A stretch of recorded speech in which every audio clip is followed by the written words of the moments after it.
Embla from the Icelandic Arctic Cooperation Network.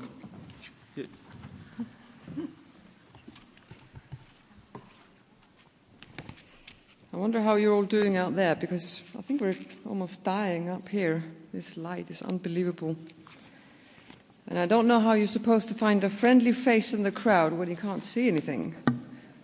Look over here. Okay. You're all friendly? Oh, that's good. Yes, that's better. Oh, I have slides. Sorry.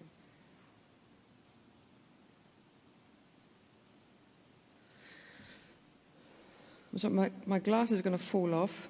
They're too big for me. I'm sorry about that in advance. So good day to you all, and thank you for inviting me to participate here today. These terms up here on the slide are terms that we hear thrown about consistently when we read and talk about the Arctic, when we attend conferences and listen to politicians, scientists, and various other stakeholders involved in Arctic issues. They become a kind of a tangle in your head when you consider the complexity and the interaction between them all, because in fact they all represent important factors that are all in some way interconnected, influencing and swaying each other to a different level. Trying to fathom the entirety of the transition period the Arctic is now witnessing can make you kind of loopy if you obsess over it enough. What we do know is that what we are witnessing throughout the world is a dynamic transitional period with uncertain pathways and outcomes in terms of the climate system and with widespread impacts not constricted to the Arctic only. Primary impacts will result in increased pressures on various systems, natural, physical, ecological, life-sustaining, as well as social systems, and provide the space for secondary impacts, that is, human activity made possible by climatic and physical changes. The implications are multidimensional and will include impacts on access to or scarcity of resources, such as in marine fisheries through productivity and migration, agriculture through vegetation, livestock and forestry, or fresh water, which I think receives surprisingly little attention generally in the debate. They will include impacts on economic development, on tourism. We might have longer seasons, for instance, here in Iceland, but there might also be unpredictable weather patterns. We might have more cruise vessels, but again, we will have risk to a fragile environment. We might have increased marine transport and access to oil and gas and other minerals. But of course, there are also risks involved with these activities. They may impact subsistence activities, which will impact again social and cultural life in many places. It will include impacts on infrastructures through hydroelectric power, for instance, and electric production through precipitation flow or infrastructure on land, and it will include impact on social development, such as migration, governance, political stability, or perhaps instability in some cases, and conflicts. It has implications for inequality, peoples, cultures, and values. The transitions are rapid and will likely provide us with continuous surprises. The main question in my mind is whether social systems will be able to keep up with changes in natural systems. The key will be our capacity to adapt to these changes and how we will proceed in developing and maintaining resilience at regional, national, and local levels. The Arctic is in transition. We all know that. It has implications in social, environmental, and economic terms. There will be both positive and negative impacts, and there will be both opportunities and risks.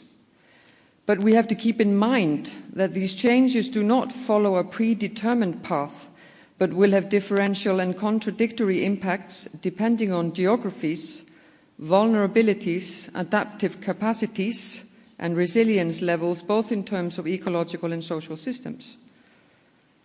Thus, observation and exploration of how these changes are taking place, as well as the way in which they interact, is one of our instruments for adapting to external stress and manage change, to cope with negative impacts and harvest the positive.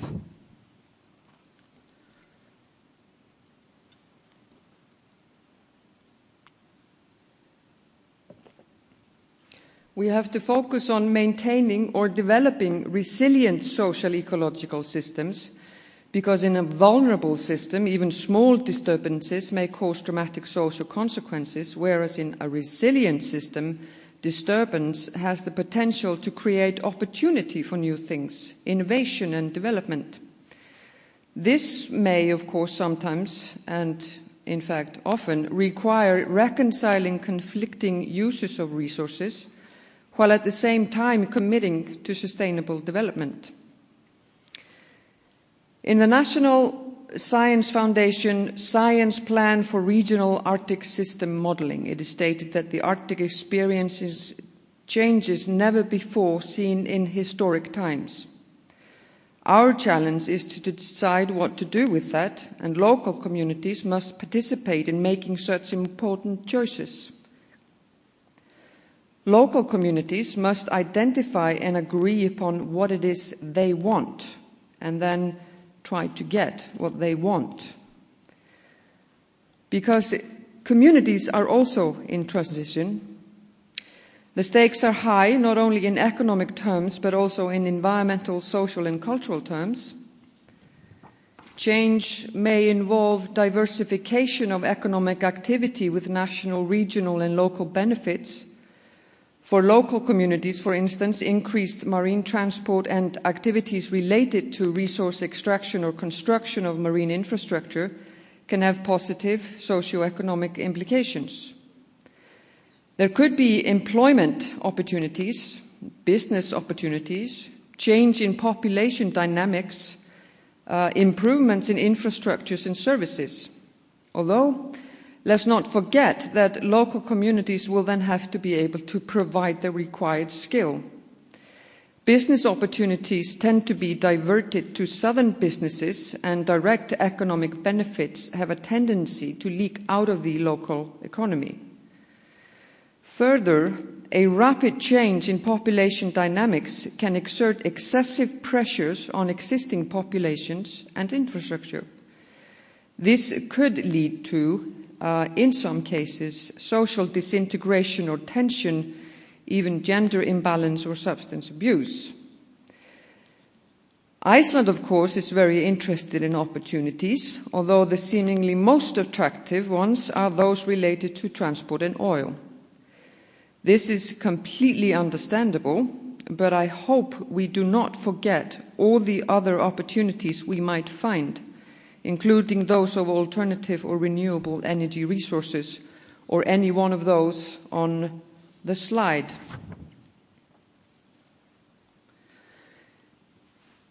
If we want development for the people in the north and make sure local communities receive a fair share of the benefits, I believe there are a couple of things we should keep in mind. It seems to me that contextually analyzing and identifying structures of power, not least in terms of decision-making processes, access to finance, networks, and leverage, must be a prerequisite in project development and ensuring development for the people. I believe analysis and clarification of responsibility, the what, who, and when, should also be our focus of attention. This is important to do in advance in any kind of development projects. Clarification of objectives and pathways. Consider carefully in each specific situation what could be considered appropriate development for a particular place.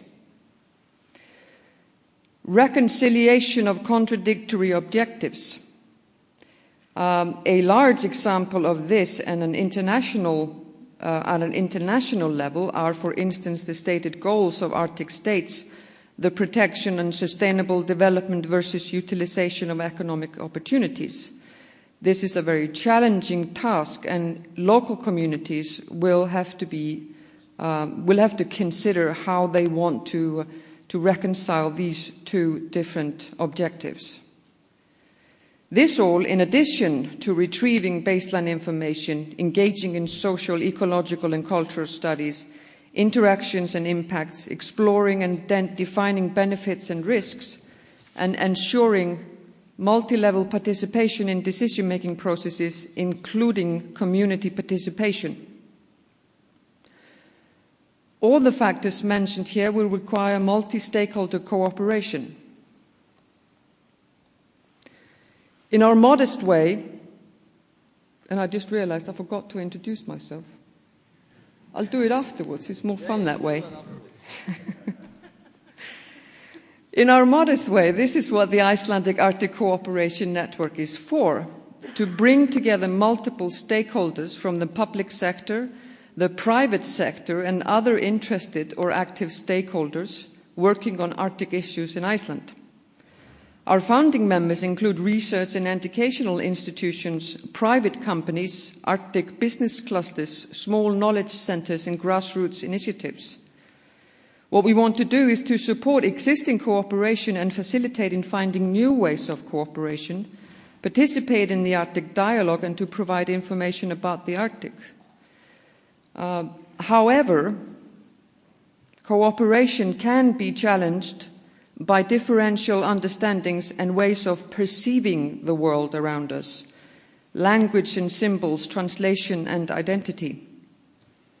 And perception in itself is an interesting phenomenon, infinitely more complex than we generally take it to be. I believe it to be a key to cooperation, reconciliation and resilience.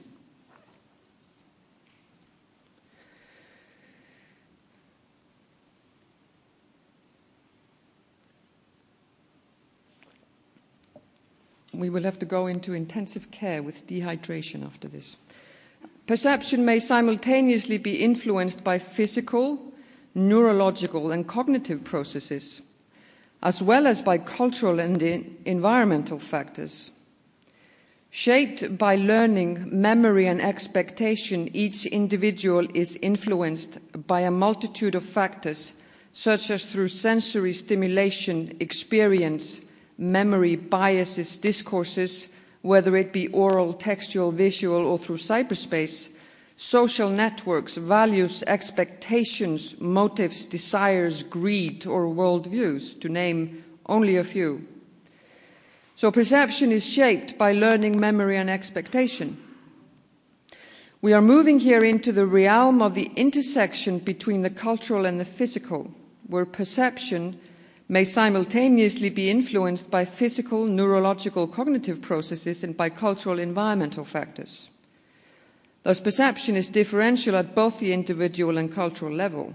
External influences, the internal, the accumulative effect of these processes influence the way in which we perceive of, interpret and react to and in the world. Our own perception is an important factor to consider when engaging in dialogue, when trying to cooperate, when thinking of richness, resilience, responsibility and sustainable development, when evaluating benefits and risks. We have to try to recognize where it is that our views in cooperation come from. Now, some don't particularly care to discuss risk, but risk is an important factor in the equation when we're discussing matters of the Arctic, projects, development, etc. There are risks involved in increased industrial activity in the Arctic region. We cannot allow ourselves to equate low likelihood of an event with no risk. We should rather engage in stringent risk analysis, management and mitigation that is inclusive in terms of tangible and intangible elements, short and long term and in terms of ripple effects. And communities should try to accumulate the knowledge to participate actively in such risk assessment. A common failure of risk assessment is overconfidence and underestimation of risk factors. We should remember that disasters are not isolated events. They're not merely accidents, They are the result of multidimensional processes and exist as complex material events and at the same time as a multiplicity of interwoven, often conflicting social constructions. They come into existence in both the material and social worlds, and perhaps in some hybrid space between them. Through institutions, processes, discourses, social constructions of risk, perception of risks, or even the social construction of perceptions of risk.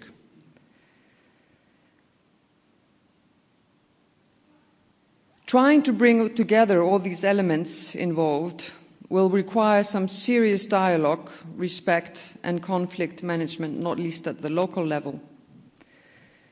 Mandy Kampf, in her